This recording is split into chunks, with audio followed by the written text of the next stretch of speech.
Next is the never-ending internal squabbles within Nigeria's main opposition, the People's Democratic Party, PDP. Now, in the latest turn of events, PDP was in the week forced to debunk fears that some aggrieved members of the party have slated 15th and 16th of November for a parallel national convention in Abuja, same period the party has scheduled to hold its national convention in Ibadan, the Oyo state capital. Meanwhile, ahead of the PDP's National Elective Convention, the camp loyal to the Minister of the Federal Capital Territory, Wike, has rejected the Southern Leaders Zoning Consultative Meeting in Lagos as PDP governors meet in Zamfara State over pressing issues that must be resolved to ensure a smooth national convention in Ibadan. Meanwhile, the PDP Youth Leaders Forum has reaffirmed its unwavering commitment to the success of the PDP National Convention, describing it as sacrosanct. Well, to help us make sense of the happenings within Nigeria's frontline opposition political party, joining us in the studio is the National Publicity Secretary of the People's Democratic Party, Honorable Debo Ologunagba.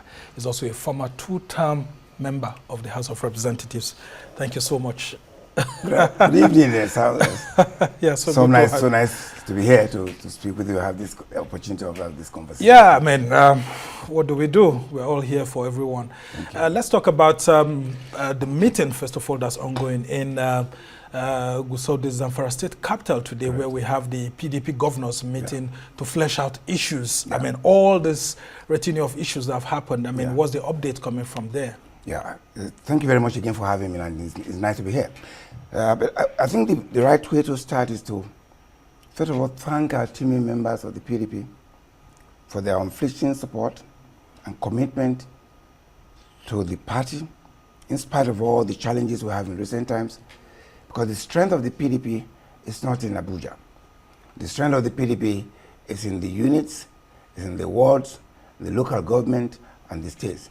And the feelers and the feedback we're getting that this very solid constituency of the party is solid. So what we need to do is to ensure that at the national, the signal we're getting or that they are getting are such that continue to enhance their confidence in the party. And we're glad to report that we're solid at that base. And so that explains the kind of resurgence we're finding, the recalibration of the party, and that is continuing. I mean, one of the key points from Zamfara is to speak about the state of the nation, the insecurity. Just before I walked into your studio, you were talking about the savagery going on in Katsina, in Zamfara, in the northwest, in the northeast, and no part of this country is safe. So that speaks to the government in power, the incapacity, the insensitivity, the rudderlessness of that, because the primary purpose of government is the welfare and the security of the people. I mean, you can't have the welfare if you don't have security. And so that was front burner for the Governors Forum, because indeed, that's where the people live. Second, the commitment of the party, the NWC, the National Working Committee, and of course the Governors Forum, the Board of Trustees, and all organs of the party. And just today, the youth leaders across the country sat down to talk about recalibrating, bringing the party together, because we have these structures. And that's why the governors made a clear statement in their communique at the end of March about the convention in Ibadan. You recall that at the 101 meeting of the NEC, it was decided that Ibadan, the Oyo State capital, will be the venue, one for the convention, two, and it's an elective convention, and the third, the dates will be 15th and 16th of November 2025. And indeed, all actions towards that have started. Except so for the parallel talks of parallel convention. You would have seen that press briefing by Honorable Kingsley Chinda and all of that, saying that, look, it looks like there was no consultation before that Lagos meeting. State chairmen were not consulted, some party leaders were not consulted, and all of that. Why does it look like the PDP continues to have a wicked problem despite all that you've done to reduce the challenges? Again, you can't, when people are in a particular state in life, there's so much you can do to change them.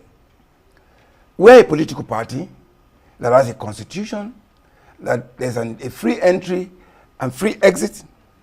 When you subscribe to that constitution, you are duty bound to obey the provision of that constitution. Now, let me say back to where you started about Honorable Chinda. Again, for us, for me in particular, I don't intend to have a personal issue with anybody. I don't even to join issue on these matters. What we have done, because for clarity, and so that all these dramas will not begin to confuse people in the grassroots, because that is the intent. Unfortunately, when you hold public office, you should have it with trust, and you carry it with courage of dignity and truth and integrity. Honorable Chinda was invited to that meeting. As minority leader? As a minority leader, because every organ of the party was consulted. Well, he claims he wasn't invited. Well, and you would have seen that even Nyesom Wike too also claimed that he wasn't invited to the last neck, the 101 neck. I like the word claim. I wish I knew about it, but this is already in the public domain. The letter to the Honorable Minister, Honorable Wike, is in public domain. Yeah, I mean, you saw that letter, yeah. Signed by the secretary of the party, and it was received in his office. I don't know how else you can see it. Yeah, beyond that. And 2 days before that, I mean, sorry to just cut you short. Yeah. I saw Nyesom Wike, I mean, 2 days after that, I saw Nyesom Wike and the secretary of your party at the commissioning of the water project. And I was wondering, how could he have not received a letter of invitation from his friend? Again, now that is for the public domain, that for Nigerians, that for members to determine. And that comes to the issue about people to speak things, and that's why we should begin to hold people accountable. He got the letter. Beyond that, in law, when you make a publication, it is a notice to the whole world. The notice of that letter, of that NEC meeting, was published. Beyond the letter that he received personally, there was a personal service of that. Again, we want as much as possible to go away from this personal issue. The fact that the minister, the letter of invitation to that NEC was received by him. Now let's go to the real issue. The 101 NEC meeting of 24th of July 2025 met and determined the venue, the agenda, and the dates for the convention. And consistent with our constitution and our practice, the party went ahead to set up the zoning committee, as well as the National Convention Organizing Committee, headed by Governor Diri and Governor Fintri, respectively. And now they went into consultation. And then people were talking, and you find in the Lagos meeting, which was consultative, if you say something is consultative, what does that imply? It means consulting people. He was invited to that meeting. He can elect not to come. But the important thing, and this is what we're beginning to strive in this party, you are either in PDP or you're not in PDP. Well, that's the problem, because they say you're not sanctioning your members, and they're going against the party's constitution. Again, this is the challenge about managing human organization. A political party is so that it comprises of many people, different backgrounds, different interests, depending on what they want to achieve. But the overriding thing is the constitution of the party. And we believe, and that's what we have been doing in the last years after the last presidential election. We have reached out. We've been asking for reconciliation. We've taken steps. We have set up several at different levels. The Soraki Committee, the that committee. These are our people, even from at the NWC level. We've been doing all of that. But if you find people who decide to be irreconcilable, there's nothing you can do. But again, at some point, in human nature, you must say to yourself, enough is enough. And I'm sure the parties at that point. Where if you're a member of this party, and you continue to do those things that continue to put this party in disrepute, and continue to affect, ultimately, the democracy of this country, where you begin to have APC, continue to roughshod on Nigeria democratically, and we have people conniving with that, again, as a party, if we are responsible, we need to say enough because there's a limit to what are you going to say enough is enough on Monday when you're holding the 102nd I'm not going, NEC meeting? I'm not going to preempt. Because I've been told, Debo Ologunagba, – that the National Secretary, Senator Samuel Anyanwu, signed for the NEC meeting to hold, but he refused to sign for the National Convention to hold. Again. Isn't that, you know, grandstanding and then wanting to challenge the authority of the party itself? No. What will NEC do against its national secretary? Again, I'm not just talking about Wike. I'm going to overstep and preempt the NEC. All right? I won't sit down here and preempt the NEC. Look, this party is an organized party that has a process, has a structure, has the organs, and we're up to the task. Our first option is to look at all ways to get people together, because that is the purpose of party. Bringing people together, look at different interests, reconciling them, and in the end we become is a win-win situation. But again, when you're talking about the National Convention, because I need to emphasize that, I will say to you that the train for the National Convention has moved and arrived in Ibadan. I just hope you're sure of that, because if the National Secretary didn't sign that letter to INEC, I come back to this, sir. What happens? The good thing is that we, because recognizing the importance of INEC as regulators of party, and we will have a working relationship with them, each of the meetings, since the last, from the 100, every of the meetings, we have invited INEC as witnesses to show demonstration that to the public that we have nothing to hide. We want to run our affairs and we need our regulators to know. So they were at the 101 and we have invited them for the 102 meeting we're holding on Monday, 25th. However, let me say this. Issues that relate to our personal communication is not what I'm going to discuss on the clear light. The secretary has a responsibility, he knows that. We know he has that. And then I won't come here to say, oh, you have signed letter, you have signed, because if we write, for instance, to another organization, I'm not going to tell you that we have written letter or we have not written. I like the word where you said, you understand. You can't fact check that. But we know. I have it of very good authority that Samuel Anyanwu only signed for the next meeting that's holding on Monday, but he refused to sign for the convention to hold, and that's why there are also talks that if that convention does hold in November 15-16, that there will be another parallel convention in Abuja. Again, those are supposition of people. I am saying to you authoritatively from the party that everything I want to do towards the convention, there are processes. Who convenes the convention? The chairman of the party. All right? Alongside the secretary. Absolutely, with the secretary. If the secretary or if any officer refuses to perform a particular, there's a constitution. Again, you see, we put so much hype into personality. And that's why I'm asking if that decision will be taken on Monday during the 100th and that's what I'm saying to you. The NEC will sit down, look at the last meeting, and ask what action there will be, what matters arising, and all of this. But again, I'm not here to preempt what NEC will do and not what NEC will not do. But I do say to you that everything that needed to be done by the party under the constitution and the guidelines of INEC with respect to convening and conducting a national convention has been done. INEC is in the law. INEC has been present. INEC, they are in attendance of those meetings. And they were there, they listened in, and they know exactly what decision we were taking. So if people refuse to do certain job, which I doubt they will do because it will be self-destruction, they need to do what they need to do. And in any event, our party is called People's Democratic Party, not one-man party. And that's why we have a structure where we find way to have accommodation. But again, you can't have accommodation forever. We need to move. People have declared that they want to support a particular party. They're entitled to do that. But I will say that during the week said, look, he's only going to support anybody who's going to support the re-election of President Bola. Well, again, and people are wondering, is the PDP going to support President Bola Tinubu for his re-election? Clearly, the PDP has not. And we issued a reprimand a few weeks ago.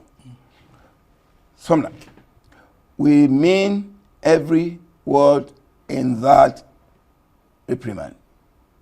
And it is to all members of our party. Well, some people say you're just boasting and blowing hot air. That's what some of your party leaders sometimes hot air will kill you and suffocate you. So just watch. This party will do that which it has to do. Again, we can't say like this. Look, the more important issues of state, we are forgetting that. Yeah. And APC is continuing with this madness. Look at the election, the by-election. Yeah, and I'm just coming to talk about that. I mean, Kaura Namoda, you talked about it, but the APC ended up winning the election. Absolutely. I like the word, the APC ended winning. APC did not win the election. And I'll tell you this. Hear this. There were 5 polling units that were involved. 5. 5 polling units, not 5 wards. And then, 2 weeks before the election, there was a massive attack by bandits or terrorists in that same location. And they actually abducted some people, killed some, burnt houses. This federal government did not deploy security forces there. But for election for 5 units, 1, 2, 3, 4, 5, they deployed the army, they deployed the Air Force, they deployed the Navy, they deployed DSS, brought a police mobile from Gombe, Sokoto. Come on, excuse me. Have they really won? That's why the results, APC garnered over 8,000 votes, and the PDP got about 5,000 plus. So again, I like the word. More state constituency election. I like that. Each word you say goes to reflect the panic mode that APC is, believing that they can force Nigerians to vote in a particular way. No, it will not. Because what will be on the ballot in 2027 will be hunger, will be insecurity. The Carolina Moda people will say, wait a minute, we attacked this time, you didn't bring police. And of course, at some point, policemen, are Nigerians too. They go through the same thing that we go through. We are saying, give us government that give us security and the comfort that we need, so that we can begin to aspire and pursue happiness in our own way. But this government is deaf and dumb. And yet again, we are here as a party. PDP is recalibrating. Nigerians are waiting. Why are Nigerians so interested in PDP? Yeah, the question is this: because they have the nostalgia about what we did in 16 years, where it was possible for your institution, for instance, to have a budget, and it will be expected that you can walk through the budget. Now you can't, because you buy stuff today, the next day you can't predict it. And then the government comes and says we have $41 billion in reserve. And it's so curious. What is the makeup of this $41 billion? Does it make sense? Let's see. You are having this. You are a father, your kids are dying, they can't go to school, they can't sleep well at night. I say, I have a lot of money in the bank. I don't get it. All right, very interesting perspective. As we try to round off this conversation, Debo Ologunagba, there's this statement that was made by Governor Seyi Makinde during the week after the results of the federal constituencies. I mean, the elections, by-elections across the nation. He said that from the results and PDP's analysis, that PDP seems to be the party in waiting, because a whole lot of Nigerians, at least for the constituencies that I didn't win, it came second. That means Nigerians are still with the PDP. Yeah. But how true can that be? I mean, we see the ADC coming up, made up of majority of your members who defected and all of that. Can you really galvanize Nigerians ahead of the 2027 general elections? I mean, from your synthesis of what happened during those by-elections, again, APC won 12, and you only managed to go to get 1 out of 16. Again, I mean, winning in Nigeria has its own content, but let's leave it at that. But I'm going to tell you that statement by Governor Seyi Makinde is a true position of the country and our party. This is the only party that has membership in every unit in this country, at least 10 members. And that says you more. That's why I started by acknowledging the perseverance and the commitment of our members across the country. That's where we started from. And the governors echo that in their communique, just issued in Zamfara, Zamfara State. Having said that, the people really want the PDP. That's why they're excited and they're anxious about what we do. Otherwise, we won't say that. Let's say it this way. If some people both say PDP is dead, okay, if PDP is dead, why are you interested in their affairs? That tells you a story. Except there are other behind-the-scene activities that we're looking for. But again, PDP is too big, is too organized, is too structured, with all the organs working seamlessly. And it is because of this recalibration that we're seeing. That's why you find the panic mode. And that's why I see the APC getting jittery about this. we will have a very successful convention at Ibadan on the 16th, 15th, and 16th of November. And like I tell you, every step taken so far with the venue, with accommodation, with logistics in Oyo State, Ibadan, is top-notch. All right. Very soon you'll be seeing me there, and we will invite your network to see the level of preparation we set. It will be one of the best national conventions ever in this country. Well, I can guarantee we just hope that happens, and Wike and his group doesn't go ahead with the issues of talks of parallel convention and all of that. Just before I let you go, Debo, do you have the capacity to mobilize other political parties into an alliance of some sort in 2027? Well, because people keep saying that the PDP is too weak to be able to go into the 2027 alone. Well, again, let's put the reality today. There are two things that Nigerians across borders agreed on. The APC has failed because it has failed in providing security and welfare for the people. That is universal in terms of substantial. Second is that we have agreed that as request that we have an alternative to this party and get them out of government. Not because anybody hates anybody, because they have not done well and they have failed as a government. Now, the only one that we need to work on is that how do we get them out? There must be a collaboration of a unified form of Nigerians based on the need to have a good government. And in that way, the PDP is the only party that is well positioned to take out the APC. What we need to do is to call on other Nigerians. We're willing to work with them. They have the same purpose. People like Peter Obi and all of that, because there have been talks that you're asking them to come back. People like Jonathan and all of that. Can you confirm that you've been speaking with former President Goodluck Jonathan? Again, I don't speak for President Jonathan, and then I will ask that you speak to him. I do not speak for Peter Obi. What you need to do, I don't know who is talking to him, but as a party, we are available because we are very, very wide in this country and extensive. And we're welcoming those who have the same viewpoint in. But let me say this. Within the PDP today, we have very exceedingly qualified candidates or persons. We have our governors who are performing. You go to Taraba, you go to Bauchi, you go to they are qualified exceedingly to step up the plate to be president of this country. And PDP and of course indeed Nigeria will begin to remember with nostalgia, and they will come to PDP because that's the only party in this country today. All right, we must leave it there. Thank you so much. Debo Ologunagba is a National Publicity Secretary of Nigeria's major opposition, the People's Democratic Party, and is also a former two-term member of the House of Representatives and a lawyer, very successful lawyer in his own sense. We must thank you so much for joining us, and we'll continue to wait and see what the PDP will be doing, because the APC is also not waiting for you, and neither is Labour Party or the ADC waiting for you. So we can only say that you have huge battles to fight ahead. But thank you so much for joining us.